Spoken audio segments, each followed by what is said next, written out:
Good Tuesday morning, everyone, and thanks for joining us from the Ohio AgNet, the voice you know with the News You Trust studio, sponsored by BASF, where you can count on the trusted performance of Elevo seed treatment to protect your soybean crop. I'm Joe Everett, bringing you today's farm news.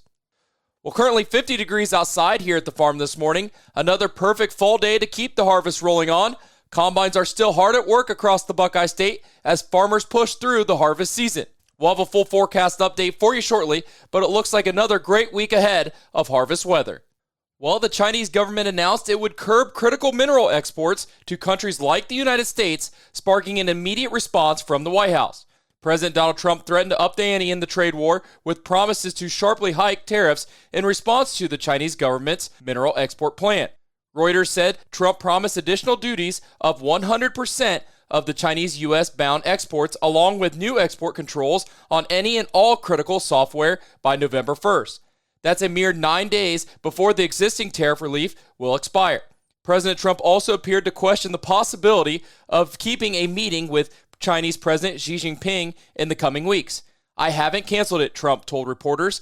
"I would assume we might have it, but Beijing has never confirmed the meeting." The American Soybean Association expressed significant concerns that no meeting would push back a possible trade agreement. Now let's check in with Brianna Smith for this week's Between the Rows. This week's Between the Rows update is brought to you by Seed Genetics Direct, business with a handshake, not a 3-year contract. We'll check in with Dale Miller in the Wayne and Holmes County area to see how harvest is going. Harvest seems to be progressing along. I mean, we had gotten between 1.5 inches and 2.5 inches of rain there towards the beginning of last week. Several guys kind of switched back and did corn for a day or two. So there's small percentage of the corn that's done. If the weather's the way they say it's going to be this week, I would say the majority of the first planted beans will probably be finished up. Next, we'll check in with Jade Newton in Preble County. My family personally is just, I'd say, a day or two away from wrapping up soybean harvest for us largely, and then switching over to corn. Corn, as far as both progress on being harvested and then moisture and yield, is just very dependent. I'd say we're having pretty consistent average yields around here. Pretty good soybeans coming off. Corn, haven't heard much yield-wise there, but I also haven't heard complaints either. For the full Between the Rows update, visit ohioagnet.com. Reporting for Ohio's Country Journal and Ohio AgNet, I'm Brianna Smith. Hey, thanks, Brianna, for the update. Stay tuned. We'll be back with today's weather next here on the Ohio AgNet. Nearly 90% of farmers say that financial worries, constantly changing market conditions, and other uncontrollable variables take a toll on their mental well-being. Add in the weather and family dynamics, well, it's a lot to handle alone. But did you know farmers and their families can receive free confidential services from licensed professionals? Support is available 24/7 to help with the challenges you face. Look for Farm Family Wellness Alliance under the Resources tab at farmfoundation.org. Take care of yourself. Your well-being matters. For farmers, it can be a challenge to navigate life from time to time, and agriculture can magnify those moments. Hi, I am Nathan Brown, a Highland County farmer and a member of the Ohio Farm Bureau Board of Trustees. Farmers, you are not alone. Help is available if you're dealing with stresses of farming. If you or someone you know is struggling with stress, text 4HOPE to 741-741 or visit go.osu.edu/agcrisis. A message from the Ohio Farm Bureau Federation. You're tuning in on the Ohio AgNet. Today's weather brought to us by Seed Consultants. Simply better performance online at seedconsultants.com. Here's the forecast. Sunny, warm, and dry for the rest of this week. I'm Chief Meteorologist Ryan Martin with a quick look at that Ohio forecast update. It's the status quo here for the Tuesday through Friday time frame. I don't have anything major to talk about. Sunshine, blue sky, well above normal temperatures for sure. I wouldn't say it's boring because we're at harvest time. It's just a wide open window for harvest. Start to see some clouds trying to build into Ohio, especially northwestern parts of Ohio, as we move through Friday afternoon. That may trigger a few hit-and-miss scattered showers over northern Ohio early Saturday morning. We're talking pre-dawn hours. This is just a precursor of a frontal boundary that comes through then overnight Saturday night through Sunday. So I think most of Saturday still is dry with clouds increasing. That front Saturday night through Sunday brings anywhere from 1/4 to 1.5 inches of rain. Coverage at 100% of the Buckeye State. It's gone corn by midnight Sunday, and next Monday, Tuesday is going to settle in with a dry outlook.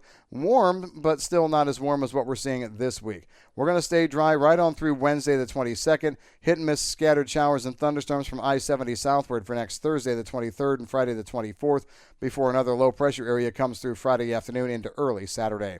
We turn colder behind that for the weekend of the 25th and 26th, and we stay chilly but dry into the week of the 27th. I'm meteorologist Ryan Martin. Hey, thanks, Ryan. Well, U.S. combine sales are down 40%. The Association of Equipment Manufacturers' monthly flash report said that sales of all tractors during September 2025 in the U.S. were up 4% from the same month last year. In September, dealers sold a total of 17,729 tractors, which compares to 17,033 sold in September of 2024. For the month, two-wheel drive small tractors under 40 horsepower sales were up 3% from last year, while those 40 and under 100 horsepower were up 17%. That was offset by a sharp drop in the sales of larger tractor models. Combine sales in September totaled 414, which was down 22% from the same time last year.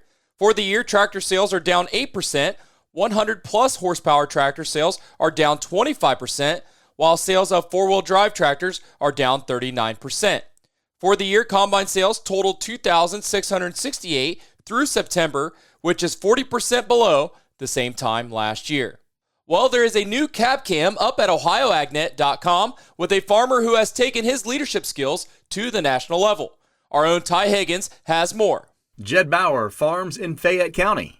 I hopped in the cab with him yesterday in an early April planted cornfield that was yielding surprisingly well. We're seeing some down corn in it, but yields are still there from the amount of moisture that this had. A lot of it had a lot of water damage when we side dressed it, and then drought conditions clear through, maybe a week or so ago. Yields look to be like they're still going to break 200, and I'm truly shocked. Jed's not just any farmer. Oh no, he is also president of the National Corn Growers Association. Why, on top of everything you do here in Ohio, did you take on that type of leadership role?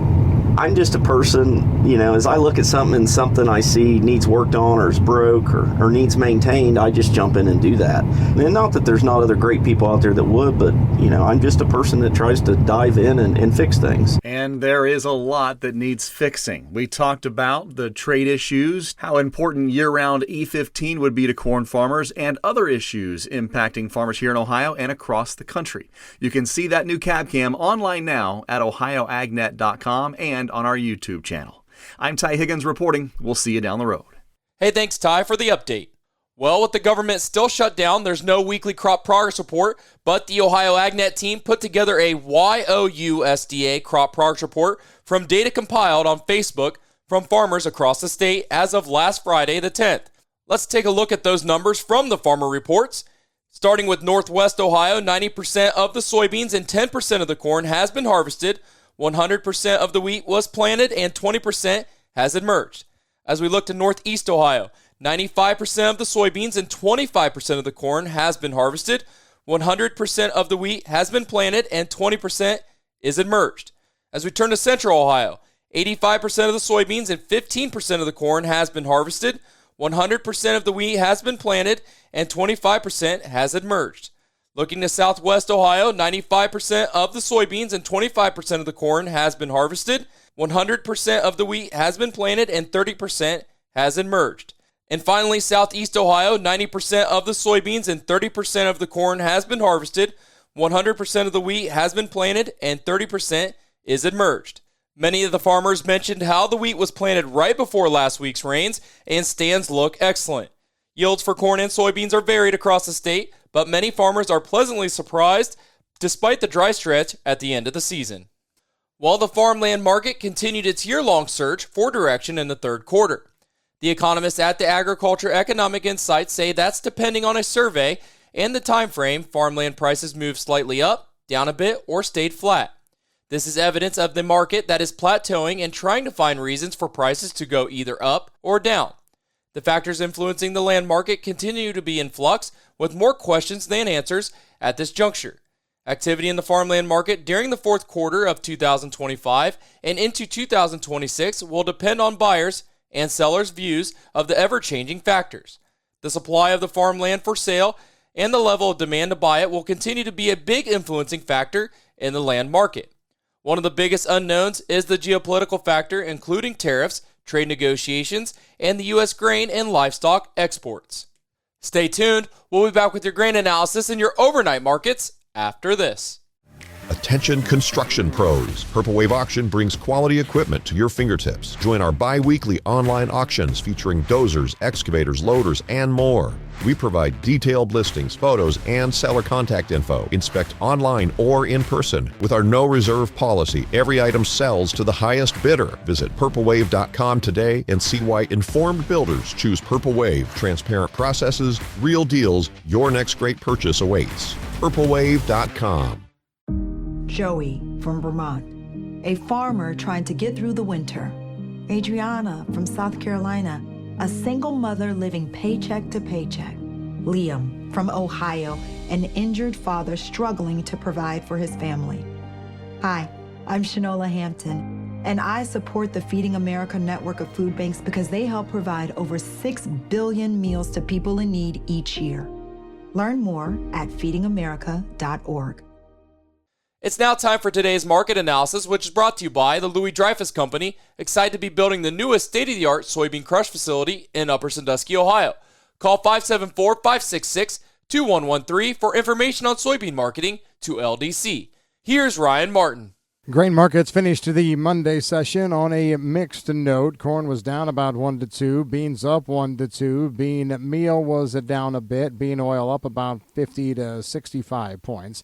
Wheat markets were mostly lower in Chicago and KC markets. The marketplace was generally trying to work through different headlines. Some of it apparently a little bit of misconstrued ideas on the part of the Trump administration based on the China announcements of last Friday. So the market bounced a little bit, at least on soybeans, on the hope that President Trump can still salvage or arrange a meeting with Chinese President Xi at APEC. But look, I don't know. Even if they do meet there, there's nobody that thinks an actual trade agreement is going to be coming out of that. And currently, China shows no willingness to back down from its latest political moves this past week to license rare earth metal exports. That's a way of controlling supply. Or its $52 metric ton tax on U.S. partially owned or controlled vessels that starts here on Tuesday. The Chinese media is suggesting that China is not going to back down against the U.S. It's not afraid of a U.S. trade war. The Chinese government may be preparing its people for an inevitable trade war.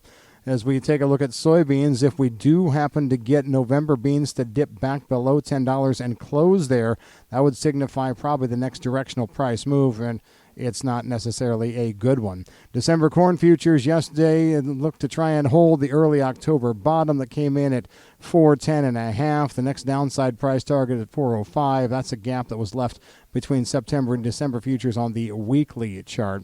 Harvest is ramping up, but we can't tell you where we're at here nationwide. Why? The government is still shut down. We're not going to get any update on that anytime soon. Here in the eastern Corn Belt, the feeling is soy harvest is probably doggone close to being done, probably 85-90% in a lot of areas, but corn harvest is lagging a bit. Brokers report that fund managers sold about 3,200 contracts of corn yesterday, bought 1,100 contracts of wheat, 2,100 contracts of beans. U.S. government still shut down, but it really didn't have much of an impact yesterday because, remember, it was Columbus Day, so that is a holiday. We'll see what happens here today when the few people that are working in the government do get back to work. I'm Ryan Martin. Hey, thanks, Ryan. Now let's take a look at your overnight trade brought to us by Seed Consultants. Simply better performance online at seedconsultants.com. December corn, 411, up a quarter. March corn, 427, down a quarter. As we turn to soybeans, November, 1006 3/4, down a penny. January soybeans, 1024 1/4, down 1.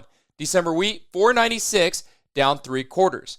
As we turn to livestock from yesterday's close, October live cattle 240.57, up $2.10. December live cattle 244.75, up $2.22. October lean hogs 97.42, up 42 cents. December lean hogs 84.85, up 82 cents. November feeder cattle 376.72, up 82 cents. January feeder cattle 373.72, up $1.77. And November class 3 milk 16.14, up a nickel. To stay up to date on all the latest agricultural news, you can always find that at ohioagnet.com. Thanks for joining us and continue to have a safe harvest, everyone. I'm Joe Everett, and this is the Ohio AgNet.